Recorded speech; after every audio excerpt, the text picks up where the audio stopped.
Welcome to NewFilmmakers Los Angeles in partnership with Movie Maker magazine. I'm here with Nguyen to talk about her film Little Bird. Let's take a look at a clip. Con tên Thủy, mình là con Nhật Bảo. Rồi, mọi người hãy lắng nghe. Cô này đến đây để giúp chúng mình. Cô đến đây để báo cáo tình hình của chung cư này. À, ok. Thú Nhi cho tôi biết chỗ dỉ nước trên trần nhà đã lấn qua cái bếp rồi. Mà không sửa đó, rồi sẽ sập nhà đó. Đúng rồi. Thôi, bỏ qua đi. Bị ri nước 4 tuần rồi. Welcome, Oanh-Nhi. Thank you for coming to talk with us today. Thanks for having me.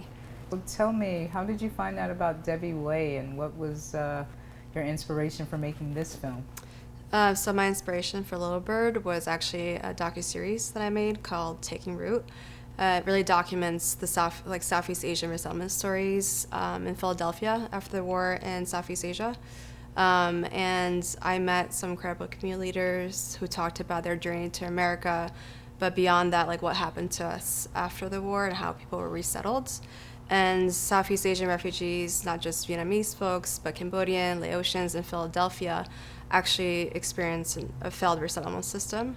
And so Debbie Way was a Chinese American organizer in the 80s, and she was a housing organizer. Mm-hmm. And she went to go into this apartment building, and well, first a home, and she discovered 23 Vietnamese refugees, not even related, some of them were not related, all into this one home with like broken windows during the winter with one light bulb. Mm-hmm. And then there was another whole apartment complex where Black communities had protested the living conditions. They were kicked out and like it was boarded up. And then when the refugees came, they literally just put them in there. Oh, wow. So that experience was like the inspiration behind Little Bird, and Debbie in the end actually organized the refugees and the young people who live there to do a rent strike, and they won. So to protest their conditions to the landlord. Right, right. So talk about your scripting process for this film as a fiction film. Why did you make the eviction agent the protagonist rather than the advocate, the housing advocate? Because it's sounding like Debbie was the housing advocate. Yeah. So talk about your choice to make that that character from that perspective. So actually, I started to write a feature script about this and come more of a housing organizer perspective. And this was like literally my 20th draft. Wow. It was my AFI thesis film. So I partnered with a co-writer, Isabel Eng. And we kept going. Originally, I did have a housing organizer as the main protagonist, and I made her Vietnamese because that's what I knew. Right. But also to kind of have that contradiction between Viet people, you know. But I felt like it was more interesting to have a character who had to make a tough choice and is confronted with her own people. So it took a couple drafts to get there, but we felt in the short form, making a short film is hard. So how do you make one that is, you know, has conflict, that is character driven, that makes a point in such a short amount of time? So that's kind of how we landed with a Vietnamese woman who ended up having to evict her own people. Yeah, I thought it was a very interesting choice because I did knew who Debbie was. I read your end credits and saw the entire film, and I said, it's about Debbie, but your choice to make this other character who would seem like more of the antagonist in a way, you made that, and followed that story of her emotional journey. I thought that was very, very interesting and very engaging, Yeah, and I think also to portray how like Vietnamese people, like Nguyen as a character, how it was like for people to be forced to leave home, and I wouldn't have gotten that through like a non-Vietnamese person who was a housing organizer. Right. I could have, but I felt like it was more interesting to see how a character's experience was to be recently resettled and how she's trying to survive, she's isolated, she's dealing with her own sadness and her angst of having to leave home. So that's also kind of why I centered around that, but also seeing how she's also in pain too. Right, yeah, and it was a very wise choice too, I think, because even like you said, in a very short film arc, how do you make this emotional journey in a short time, and how do you, set your perspectives to be able to make that emotional journey? So I thought that was really, really wise to do. Thank you. So talk about your production process. Yeah. How many days it take you to shoot? Talk about your team, yourself as a director, DP, all that. Yeah, so like I said, it was my AFI thesis film. So we were spoiled in the sense that we had like 6 months to prepare.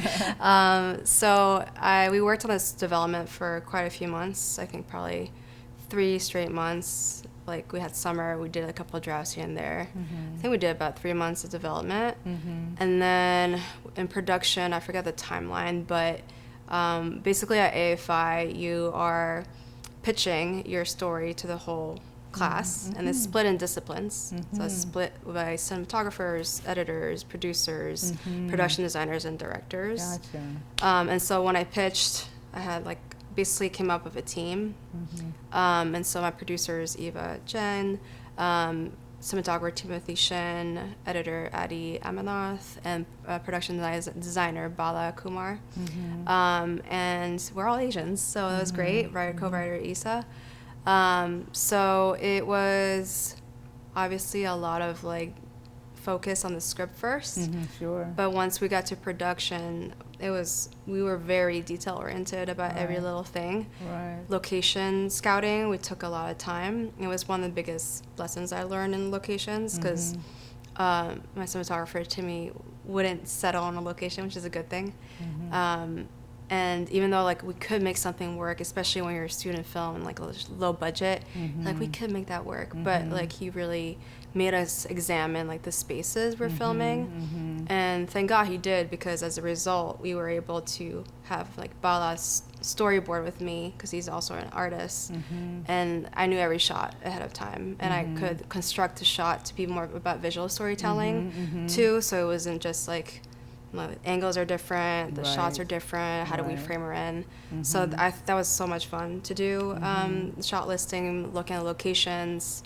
We went back, we did video storyboards multiple times to go see the locations we had. What city did you shoot in? LA. Oh, you did shoot Yeah, here. so we Okay. shot in LA. And the apartment building, the scene is actually 3 different locations. And that was challenging in itself. But that was a process, and then edited we had quite some time to edit, but I think we got it done in 8 weeks. Right, wow. And then we kind of tested it with AFI classes, editing classes, directing class, get feedback, and yeah, that's how the process was for Little Bird. Cool. Yeah, the world is wonderful. I mean, it's a dark world, but in terms of the achievement for the film of conveying what you needed to convey, it's really well done. Really, Thank really you. well done. I Thank thought that was something that stood out to me, was the world building. You know? Yeah, it was really beautiful, well executed. Thank you. Yeah. I mean, the outside of the building is actually an abandoned building. So literally at the last minute, I was like, Bala, can you bring more dust, or you move some bricks, concrete, because in that image, in the last image in the credits, I wanted to kind of emulate that. That was in the real photo. Yeah, Yes, so it I did. did a lot of research, but I really wanted to emulate how kids were playing, and literally outside in a dilapidated building with trash everywhere. It's such a powerful imagery to see that, and the juxtaposition of children who don't really, are not aware. They're just being kids and having fun. And literally, Debbie told me kids were just having fun, even though it was awful around them. Right. So I want to make sure to have that essence. The world of inside the apartment was actually a real apartment. So Bala literally put fake wallpaper and fake graffiti on the day, and there's trash everywhere. So yeah, there's a lot of details. Yeah, a lot of very building. detailed. And a lot of volunteers. Yeah, good for you. Yeah, Good for yeah. you. So you talked about kids. Tell us about casting, the casting process, especially the little girl. Yeah, so with the casting, I met Chantal Thuy. She plays Lynn. She's a really amazing actress, seasoned actress on TV. I met her through this little mingle thing online that my friend was hosting, and we just kept in touch through Instagram. And so when I wrote the script, I just DM'd her. We met up. She liked it. Nice. Very generous collaborator. And Perry Young, same thing, DM'd him. We have a mutual friend, actress Olivia Chen. She's really talented as well. But I knew that he cared about Asian American activism, so I asked him to be the landlord. Paul Nguyen, through my casting director, Nok Le, very talented actor as well. And so Jolie was initially very shy with me. Understandably, she's 10 and she's never acted before. So when we did a video storyboard in my apartment, I was testing out shots and like the blocking of the apartment. There's 25 people in that scene. And so with Jolie, she was very shy. So I realized when I did auditions, I invited her to audition. And compared to every other girl, she has something so raw about her.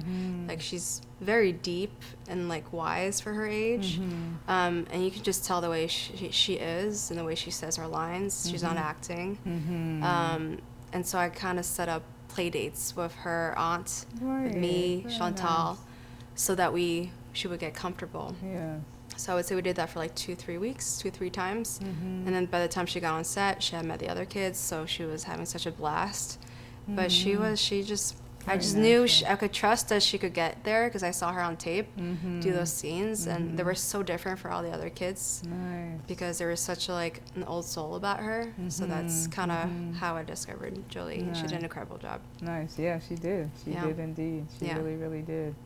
So tell us, what was a lesson you learned through this process that you'd like to share with other filmmakers? I mean, I know we had 6 months to make a short, and that's very generous. But I think, really think of the craft and how you want to tell a story visually. It sounds very obvious as filmmakers, but sometimes we kind of lean too much on dialogue and exposition. So you'll see one of my favorite professors at AFI, Rob Spera, always said, what are the props behind that say something already about the space or the character? Or how is the cinematography saying something already? So I would really encourage filmmakers to think about that more so than dialogue. Like, how can you really represent what's happening in the scene visually? And just be very detail-oriented, be organized, do a storyboard, do video storyboard. Does matter. Yeah, they really do, because then it literally impacts what your shot list is, how you can tell stories visually. So frame within the frame is really important to me to show her isolation. So finding that shot up the stairs is really important to me. So her climbing up these stairs and the ways that with the blocking of characters, of her going up the stairs and the black tenant on the below. So it matters. And so think of it visually, what you want to say. So yeah, just think about what you want to show. Okay. All right. Not tell. Great. So thank you so much for being here with us today. I appreciate you coming down to talk with us. Tell us what can we look for from you coming up in the future, and where can we follow you to find out more about it? Sure. I have a film called The Stand short film that I made, Revising Voices, Hummingbird and Indeed's program. So it's actually going to be released on Hulu, I think, in the fall, the end of the fall. What's it again? Can you say the The title? Stand. The Stand. Yeah. Okay. So you can catch it on Hulu in the end of the fall. And I'll be working on future scripts, possibly a TV show. And you can follow me on Instagram. My first and last name is the handle. All right. Thank you. Yeah. Thank you so much Thank for you. coming So and nice to talking to meet us you. today. It was really great talking with you. Wonderful film. Thank you so much for your time.